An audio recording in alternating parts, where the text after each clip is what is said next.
In October 2021, over 100 world leaders assembled in Glasgow to acknowledge the urgency of climate change. This summit was supposed to be a wake-up call, a turning point for this planet's future. But like all the summits that came before it, COP26 too ended up being a disappointment. It only gave developed nations a platform to list the sins of the developing world, their own transgressions notwithstanding. They set targets for others, goals to be achieved by 2050. Chief among them was ending coal burning, phasing out the world's reliance on coal. Europe pledged to lead the way. It promised to consign coal to history and shift to renewable sources of energy. 1 year on, the same Europe is leading the march in the opposite direction. Europe is conveniently turning back to coal, no questions asked. Tonight, we'd like to call out their hypocrisy. Why is Europe turning back to coal? Where does this leave their climate goals and the larger pledge they sanctimoniously took on behalf of the rest of the world? Hello and welcome to Gravitas Plus. I'm Palki Sharma Upadhyay. Europe is in crisis. It is running out of energy supplies. And to make up for this gap, it is ditching its green ambitions, ramping up coal imports and reactivating old power plants. The question is why? The answer is Russia. It has cut off gas supplies to Europe. And this has triggered a power crisis. Before the war in Ukraine began, 40% of Europe's gas supplies came from Russia. But since February this year, after Russia invaded Ukraine, the imports have fallen by 2/3. The impact is this. Oil and gas reserves in Europe are falling. Energy prices have more than doubled. Electricity bills are soaring by the day and economies are bleeding. As many as 12 European countries could face energy poverty by this winter. So what does Europe do? It turns back to coal, back to using coal to generate power. Look at the recent developments. Last month, as many as 6 European countries reactivated coal-fired power plants. This was to compensate for the loss of Russian gas and to keep the lights on this winter.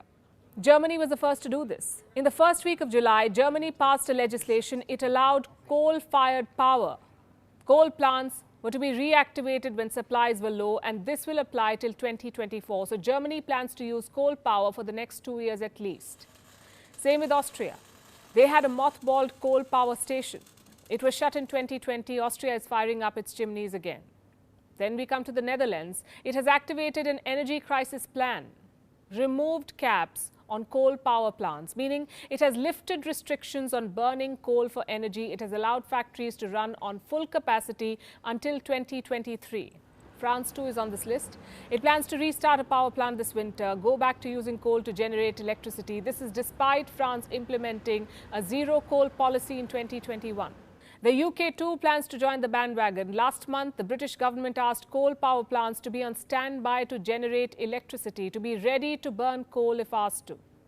Italy has issued a similar alert. Its energy plants are hoarding on coal. They're getting ready to get back in action.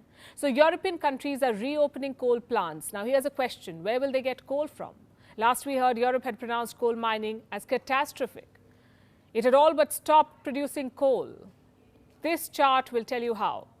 In 1990, the production of hard coal in the EU was 277 million tons. By 2021, it fell to 57 million tons. This is a fall of 80% in 3 decades, and this is courtesy the EU's net zero goals.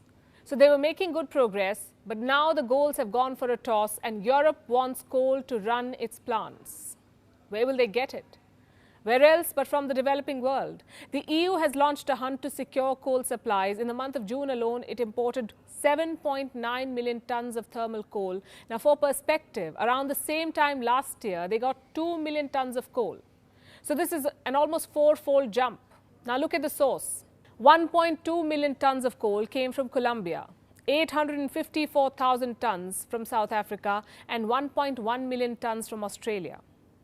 And these are just the big suppliers. Europe is also importing more coal from Indonesia, Mozambique, Namibia, and Nigeria.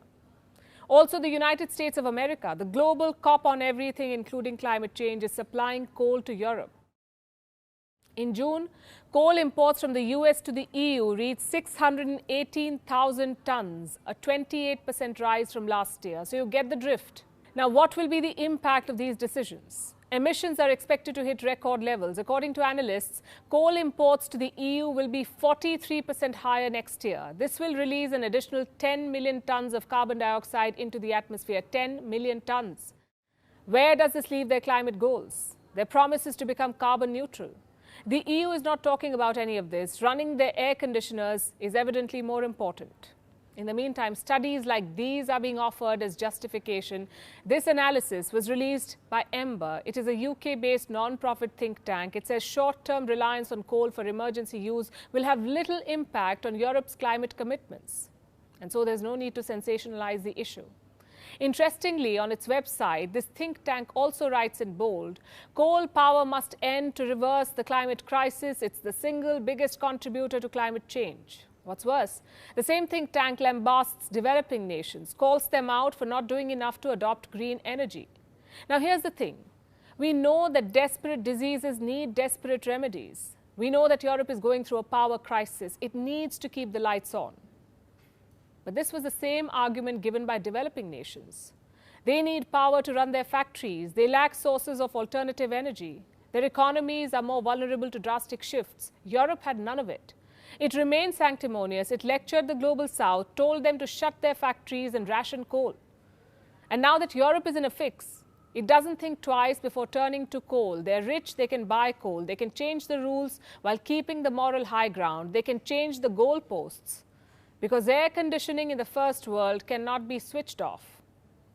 And this is classic Western hypocrisy. Throwing money to get more oil and coal while telling the rest of the world to rely on solar and wind power. Refusing to take responsibility for historical emissions. Refusing climate compensation to developing countries. You may remember the Bonn climate talks in June. Developing nations sought a specific climate funding facility. They wanted financial aid to switch to renewable energy and cope with the impact of climate change, triggered by both the European Union and the United States. They consistently blocked discussions on the topic. They refused to provide climate-specific funds. How should the world deal with this high-handedness and this hypocrisy? First, the US walks out of climate commitments with a president who calls climate change a hoax. And now Europe switches to coal. What's the point of setting goals that no side intends to meet? Should the rest of the world too ditch their goals on net zero emissions?